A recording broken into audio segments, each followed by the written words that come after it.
Hey guys, welcome back to my channel. For those of you who are new here, my name is Hannah. I am a flight attendant for a major US airline and I typically take you guys along on my trips. However, this video is gonna be just a little bit different because, funny story, so for the first time in my career, I overslept and had to call out for a trip. I was supposed to work this past weekend, and when my alarm went off at 3:40 in the morning, I was like, I am so tired. I'm not ready to get up. So I was contemplating, do I just get up and push through, or do I sleep for another 15 minutes and then get up and just kind of like rush and get ready? By the way, the dogs are down here, and so they might be in and out of the video, probably gonna bring me toys throughout this little chit chat we have here. But anyways, while I was contemplating that decision, I fell asleep and ended up waking up 5 minutes before I was supposed to leave my house. So there was no way I was gonna be able to get ready and get my car packed up and all that stuff before I had to leave the house. So yeah, I had to call out, which I'm sure a lot of you guys are probably wondering, like, did I get in trouble? No, I didn't get in trouble. So throughout the year, we have certain holidays. So we have the 4th of July, Thanksgiving, and Christmas that if we work, so for 4th of July and Thanksgiving, if you work the week of those, so either if you work any trips during that week or if you're on reserve, as long as you don't call out for any of those trips or any of your reserve days, you'll get a bank point. And then for Christmas, it's a couple days before Christmas through like January 3rd or something like that. So if you work any trips during those times, as long as you don't call out at all, you'll get what's called a banked point. So I had a few bank points saved up, so when I called out, it just kind of canceled out the bank point. I also have sick time, so anytime you call out, they're gonna pull from your sick time. So I had sick time to cover the trip, so I still got paid for it. So didn't get in trouble, but it was really annoying because it was a super easy trip. It was a 221, had a long Miami, so I was gonna go to the pool and hang out, but is what it is. But I figured to kind of fill the gap from, since I haven't been working in like 2 weeks, I would fill the gap and answer some questions that I've been getting from you guys that I wasn't able to answer on previous videos. So let's jump right in. I get asked a lot, so I mentioned this, I think in my last video, that I substitute teach. So I'm not a certified teacher. I did not go to school for teaching, although I did do one semester as an education major, and I was like, yeah, no, this is not for me. So my actual major in college was broadcast journalism, which this is probably the closest thing that I do to that major. But anyways, that's a side note. By the way, if you're new here, I tend to ramble and lose my train of thought really easily, so bear with me, I'm really sorry. But anyways, back to substitute teaching. So during COVID, we got furloughed from, I got furloughed from my flight attendant job for about 8 or 9 months, I think. And during that time in Greenville County, which is the county that I live in, they were like desperate for substitute teachers. My mom's a secretary at a school, so she was like, we constantly need substitute teachers, like you should get certified, and that can be something that you do while you are off from flying. So I got certified to do that, which it was really easy. You just need a high school diploma or like a GED, which I graduated from high school and college, so I had that. And then I think you just kind of have to live here. Then you have to do some training courses, some safety training courses. Like there's a couple of different courses you have to do to get originally certified, and then every year you just do like a refresher. You only have to do one refresher course, and then you do like just a couple of safety videos. But anyway, so that's when I got certified to do it, just to make a little bit of extra money while I was furloughed.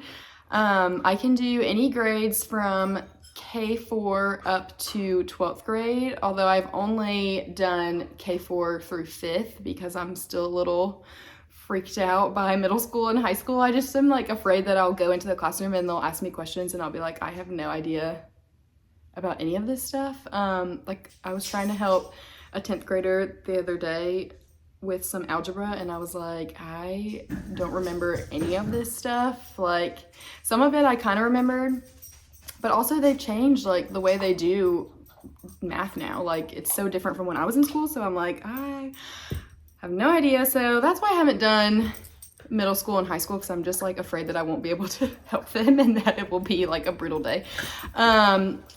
So yeah, so I'm certified to do, you know, basically any age range. And then it's only schools in Greenville County, so I can't go outside of those. I typically will sub, I don't know, like I don't do it very often because to my schedule with flying, it depends. Like if I have a month where I am only flying during the weekdays, then I won't sub at all that month because like there's no school on the weekends. If I'm flying mostly weekends, then I might sub like 2 times a month. I really don't do it a whole lot because teaching is hard. Like shout out to teachers, because I could not do that every single day for however many months out of the year. What is it, like 7 months, 8 months? Like that's 9 months, I don't know, but I could not do that. So yeah, I think that answers all the substitute teaching questions that I typically get. So far, every class that I've done like on my own, if you're in K4, K5, you're with somebody else. So, you know, they usually take the reins and I'm just kind of there to do what they need me to do. 1st through 5th, you're by yourself. So usually the teacher will leave like lesson plans and then I just kind of go through them. I'm the type of teacher, like, especially kids these days, like they love to talk. Like I don't remember being that chatty in school. Like I know that there were a few kids in our class that would get like called out a lot, but like I feel like now it's just the entire class, like they constantly are trying to talk and stuff. So I'm the teacher where I'm like, listen, if we can get this done, then I'll let you have a little free time for like, you know, like if math is 45 minutes long and we get it done in 30, then I'll give you the extra 10-15 minutes to do what you want. Like I'm that kind of teacher. I'm like, if you work with me, then I'll work with you. Like we're just trying to get through the day at that point. And the Chromebooks are just, I don't know, like I'm glad that we didn't have them because they're such a distraction. I feel like kids are constantly trying to get on there and play games on their Chromebooks and I'm like, just put the Chromebooks away. Like constantly, that's one thing that I'm having to get on to kids about is like, we're not on the Chromebooks right now. Put it down. When we finish this, like if you want to get on your Chromebook after you finish this, then that's fine, but we got to get through this first. So yeah, those are most of the issues that I have. But typically every time there's only been one class that I've had that I was like, I feel like we did nothing productive for the whole day, but I don't know if it was just a bad class or if it was just a bad day for them. I don't know. So far every other class, like it'll be like 1 or 2 students that I'm constantly getting on and the rest of the class is typically fine. But yeah, so I think that's all about the substituting. I get asked a lot about the dogs and like who keeps them when I'm away. So the tricolored black, white, and brown dog, that is mine. That's Ozzy. I got him in college. So I didn't get him after I got this job.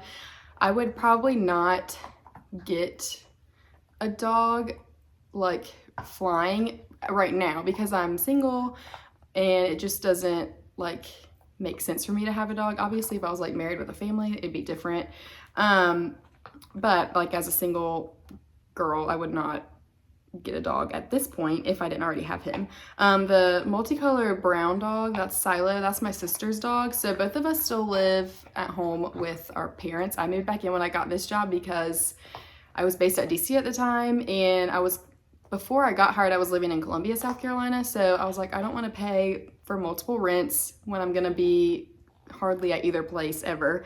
So I moved all my stuff back in with my parents and then had a crash pad in DC, which is where I was sent out training. And then shortly after that I went to Philly, so I did a crash pad there. So I spent most of my time there. Now that I'm based in Charlotte, I am home a little bit more, so I have been saving to buy a house. But when I'm gone on trips, my parents keep Ozzy for me. So it's really nice because he's comfortable because he lives here, so it's not like he's going somewhere new. And they know like his whole routine and stuff, so it's really nice and convenient, and thank you to my parents for doing that because it saves me a ton of money having to find somebody to keep him. So shout out to them for doing that. But that's who keeps the dogs when I go on trips. So I wanted to clear a few things up.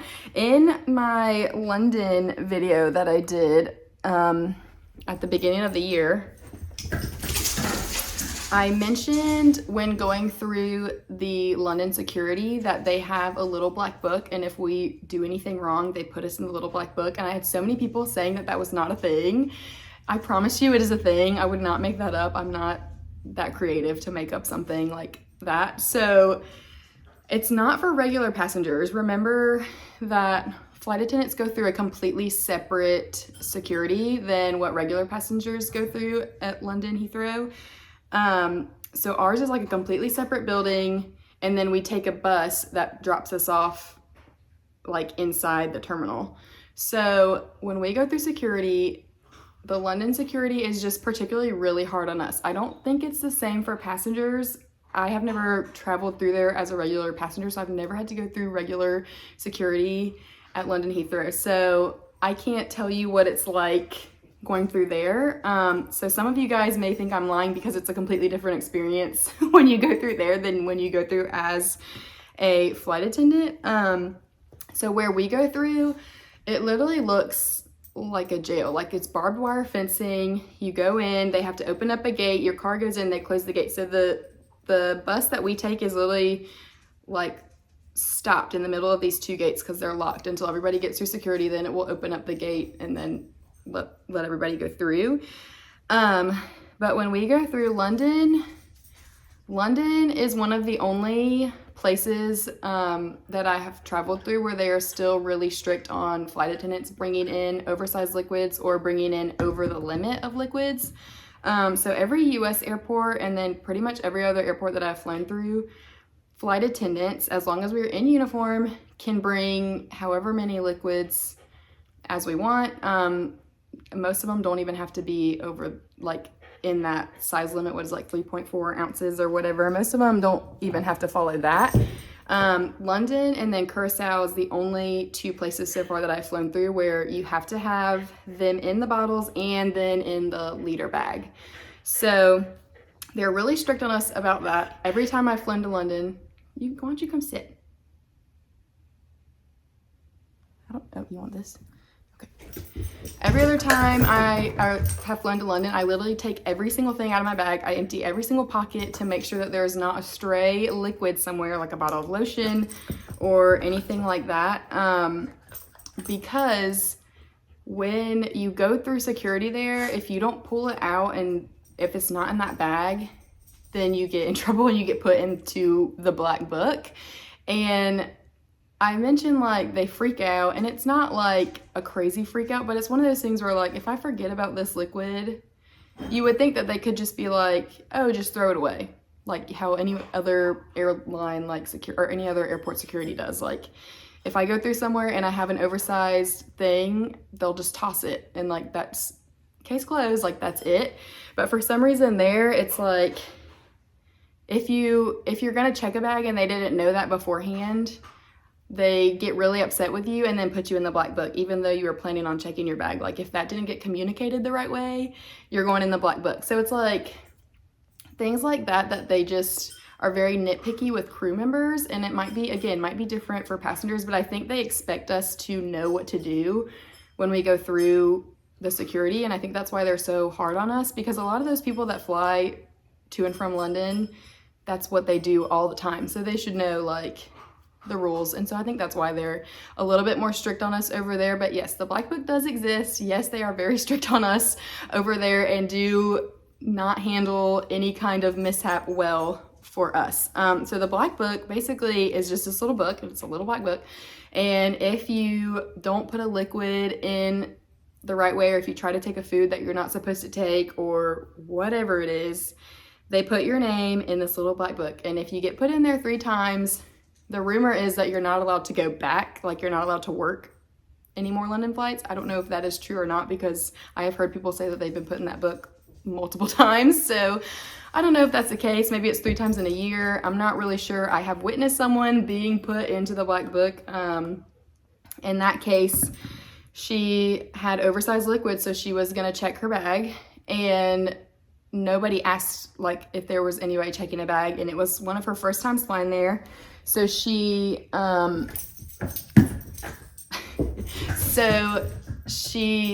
thought she was just going to tell the security people. She thought that's how it worked.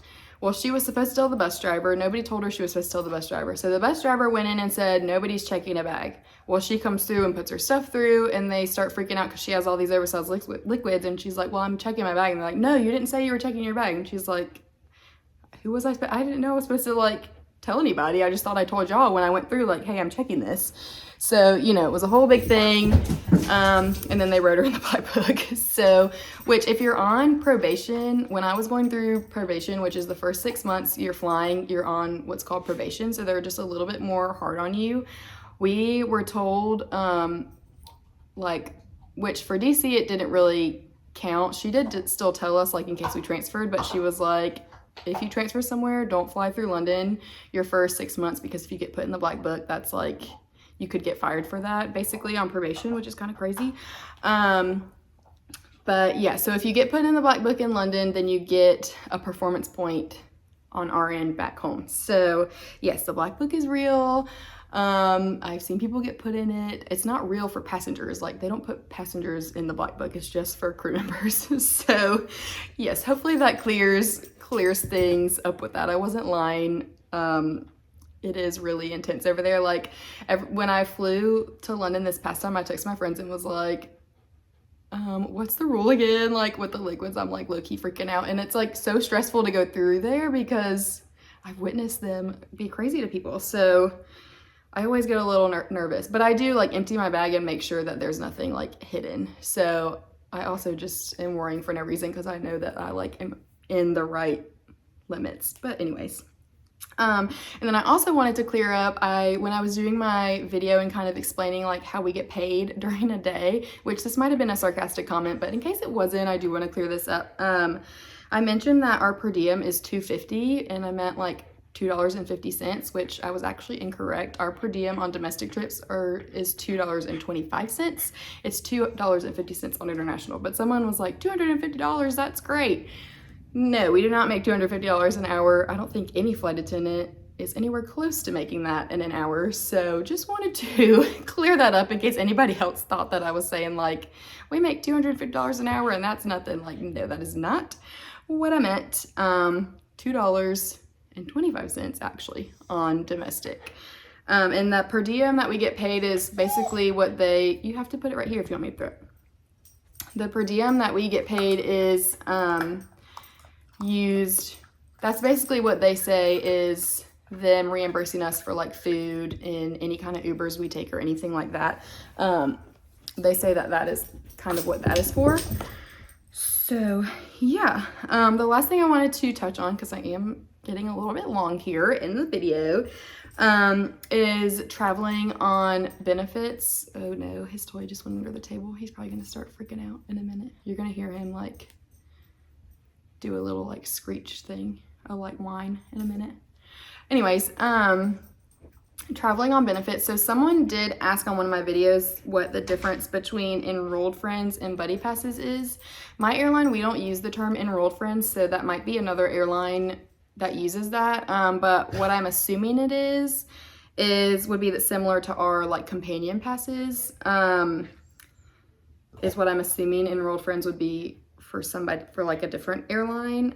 But basically I have, let's see, 3 different types of groups, like of people that can travel on my benefits. So, well, actually 4. So I have myself, and then I have what's called a registered companion. And that would be either your spouse, a good friend, like it can literally be anybody. But basically that would be where your spouse would be put. Since I don't have a spouse, my sister is my registered companion. So I get to fly for free. Then the registered companion basically gets to fly for free. It's like, they fly on imputed taxes. So I will try to break down what I think that means, because I'm still a little unsure about that. You guys hear him whining. And then I have my parent passes. I have 2 of those.